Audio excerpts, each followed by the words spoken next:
नमस्कार जोहार। SP history classes में आप सभी मित्रों का स्वागत है। आज मैंने सहायक आचार्य परीक्षा में जो नागरिक शास्त्र की पोलिटी का जो पेपर है उसमें से पहला टॉपिक जो है परंपरागत राजनीतिक विज्ञान और आधुनिक राजनीतिक विज्ञान में तुलना, उस टॉपिक को हम लोग समझने जा रहे हैं। तो उसको समझने से पहले हम लोगों को सबसे पहले राजनीतिक विज्ञान का जो अर्थ होता है क्या है, यानी राजनीतिक विज्ञान का अर्थ की परिभाषा समझना होगा, उसकी प्रकृति एवं क्षेत्र समझना होगा, तब जाके हम लोग परंपरागत राजनीतिक विज्ञान को समझेंगे और आधुनिक राजनीतिक विज्ञान को समझेंगे। तो शुरू करते हैं। क्या है देखिए, मेरा गला जो है थोड़ा खराब है, जिस कारण से आवाज़ थोड़ा प्रॉब्लम आ सकता है। देखते हैं क्या लिखा है। देखिए यहाँ लिखा हुआ है कि राजनीतिक विज्ञान की जो परिभाषा है प्रकृति क्षेत्र है। तो सबसे पहले हम लोग देखेंगे राजनीतिक विज्ञान का अर्थ क्या होता है, क्योंकि राजनीतिक विज्ञान जो है उसका अर्थ क्या है। तो ये जो शब्द हम लोग देख रहे हैं कि राजनीतिक शब्द की जो उत्पत्ति होता है वह किस शब्द है, यानी कि अंग्रेजी भाषा किस भाषा का शब्द है। तो सबसे पहले देखेंगे कि ये शब्द जो होता है वह अंग्रेजी शब्द किससे लिया गया है, तो पॉलिटिक्स से लिया गया है। और इसका जो पर्यायवाची होता है, क्या मतलब उसी का और नाम जो होता है, जैसे इसको ग्रीक शब्द में इसको पोलिस से हुई है। और पोलिस का जो अर्थ होता है, इसका अर्थ जो होता है, इसका अर्थ होता है, पोलिस का अर्थ हो गया आपका नगर राज्य। यहाँ तक फिर से एक बार समझते हैं, यानी राजनीतिक शब्द की जो उत्पत्ति हुई है वह किस भाषा के शब्दों से हुई है, तो अंग्रेजी भाषा के शब्दों से हुई है। और ये जो अंग्रेजी भाषा के शब्द है वो किस पर, तो पॉलिटिक्स का है। क्या है, पॉलिटिक्स का है। और ये जो पॉलिटिक्स है यानी कि अंग्रेजी भाषा का शब्द है राजनीतिक, तो इसको ग्रीक शब्द में पोलिस कहा जाता है। ग्रीक शब्द में इसको क्या कहते हैं, पोलिस। और पोलिस का अर्थ क्या होता है तो इसका अर्थ होता है नगर राज्य। क्या होता है, नगर राज्य। यहाँ तक क्लियर हो गया होगा। आगे चलते हैं, देखते हैं। और इसी तरह अगर हम राजनीतिक शब्द से जिस अर्थ का ज्ञान होता है, कि ये जो राजनीतिक शब्द है इससे जो ज्ञान होता है, ज्ञान क्या हुआ, अभी ज्ञान हम लोगों को क्या हुआ था, नगर राज्य। तो यहाँ नगर राज्य है और उससे संबंधित क्या, देखिए नगर राज्य या फिर उससे संबंधित होने वाली क्या, देखिए संबंधित जीवन। ठीक है, आगे देखते हैं। उससे संबंधित नगर राज्य से संबंधित घटनाएं, क्रियाएं, व्यवहार एवं समस्याओं का अगर अध्ययन करते, क्या करते हैं, इसका अध्ययन। मतलब अगर नगर राज्य के जितने सारे जीवन, घटनाएं, क्रियाएं, व्यवहार और समस्याओं का अध्ययन करते हैं तो यही आपका हो गया राजनीतिक विज्ञान। लेकिन कालांतर में क्या होता है, नगर राज्य का विकास विशाल राज्यों तथा साम्राज्यों में हुआ है। उसी प्रकार राजनीतिक विज्ञान के अध्ययन में भी क्या देखिए हुआ है।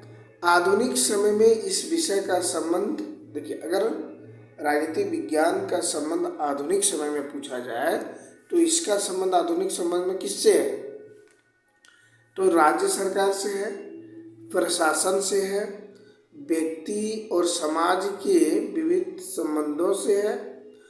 इन सारी चीज़ों का अध्ययन होता है आधुनिक समय में।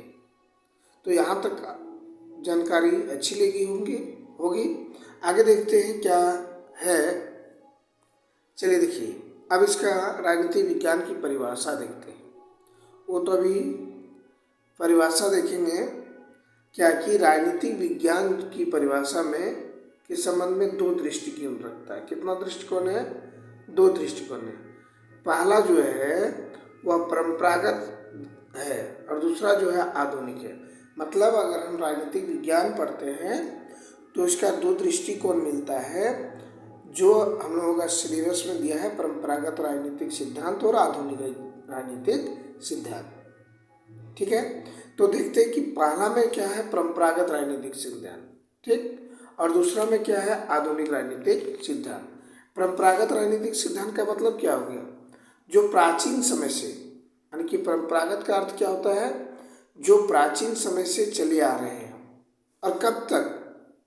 एक समय तो होगा उसका, कुछ न कुछ समय होगा, यानी प्राचीन काल से कब तक? तो द्वितीय विश्व युद्ध के समय तक। ये जो समय था वह आपका परंपरागत राजनीतिक सिद्धांत का, यानी कि परंपरागत राजनीतिक सिद्धांत का समय था। और द्वितीय विश्व युद्ध के बाद से आज तक जो चले आ रहे हैं वो सिद्धांत क्या है? वो आधुनिक राजनीतिक सिद्धांत है, न कि परंपरागत राजनीतिक सिद्धांत है। दोनों में आगे हम लोग अंतर जब समझेंगे तो अच्छी तरह से क्लियर हो जाएगा। आगे देखिए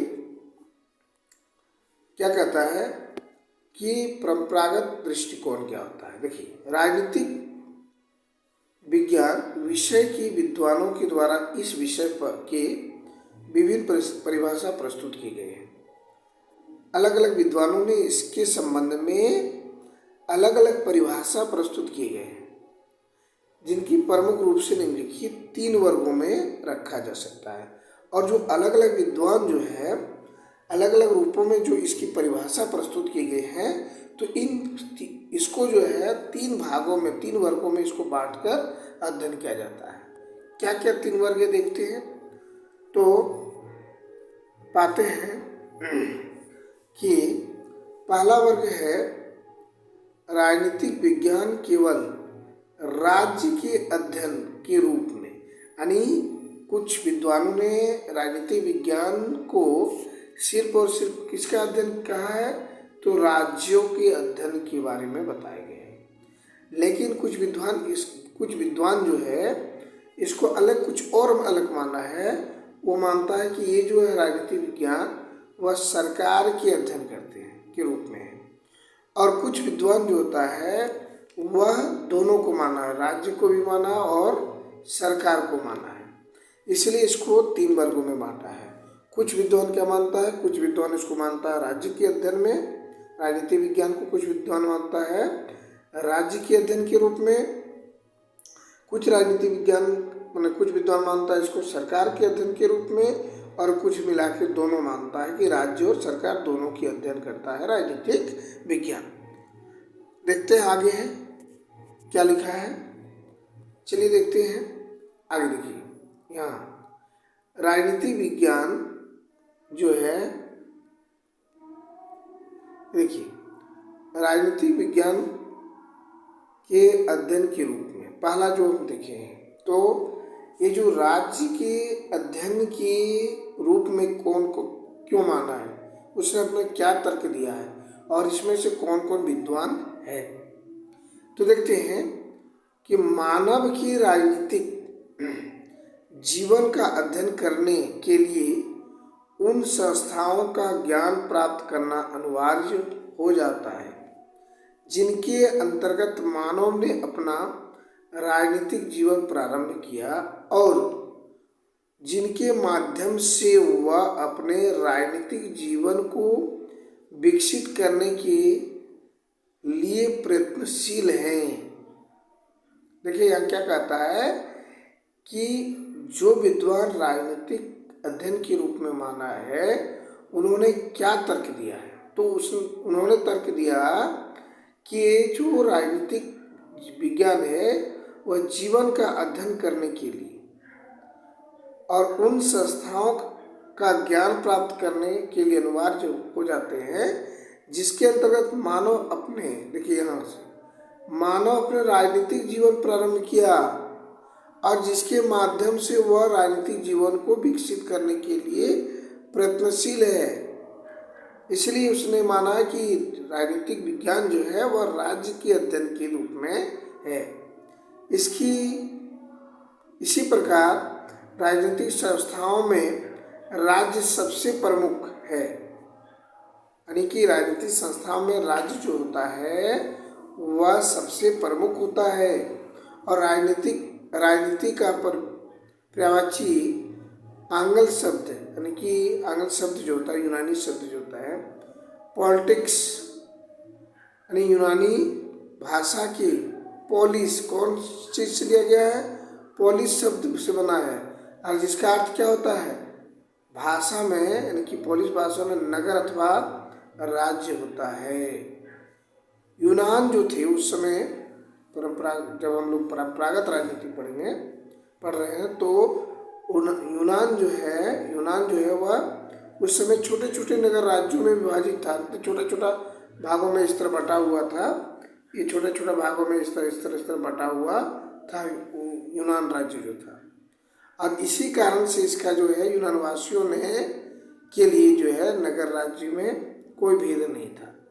नेक्स्ट देखते हैं आगे क्या है। अब क्या होता है कि यही चीज धीरे धीरे राज्यों का स्वरूप बदला और आज इन राज्यों के स्थान पर राष्ट्र राज्यों की ने ले लिया। मतलब क्या बताए कि जैसे पहले छोटे छोटे राज्य बताए थे कि ये छोटे छोटे राज्यों में यूनान राज्य जो था वह बटा हुआ था, लेकिन बाद में यही सब मिलकर क्या होता है एक बड़ा सा राज्य या राष्ट्र के रूप में निर्माण हो जाता है। स्वाभाविक रूप से राज्य के इस विकसित और विस्तृत रूप से संबंधित विषय को राजनीतिक विज्ञान के नाम से या राजनीतिक विज्ञान कहा जाने लगा। यानी यही जो छोटे छोटे राज्य मिलकर एक बड़े राज्य का आकार ले लिया और इसी के कारण से इसको राजनीतिक विज्ञान कहा जाने लगा। आगे देखिए, इस दृष्टिकोण के आधार पर राजनीतिक विज्ञान विषय के कुछ विद्वानों के विषय में परिभाषित करके राज्य के अध्ययन के रूप में किया है। यानी अब इसके बारे में कुछ विद्वानों ने अपना अपना तर्क दिया है। देखते हैं, ये आज का जानकारी इतना ही है। अगर वीडियो अच्छे लगे तो वीडियो को लाइक शेयर एंड अगर चैनल पर पहली बार हैं तो सब्सक्राइब जरूर कीजिएगा। इसी तरह मैं छोटे छोटे वीडियो लेकर आऊँगा और महत्वपूर्ण जानकारी देने का प्रयास करें। अगर आपका कोई सुझाव है तो कमेंट बॉक्स में ज़रूर लिखिएगा। क्या किस तरह आप लोगों को टॉपिक चाहिए। धन्यवाद।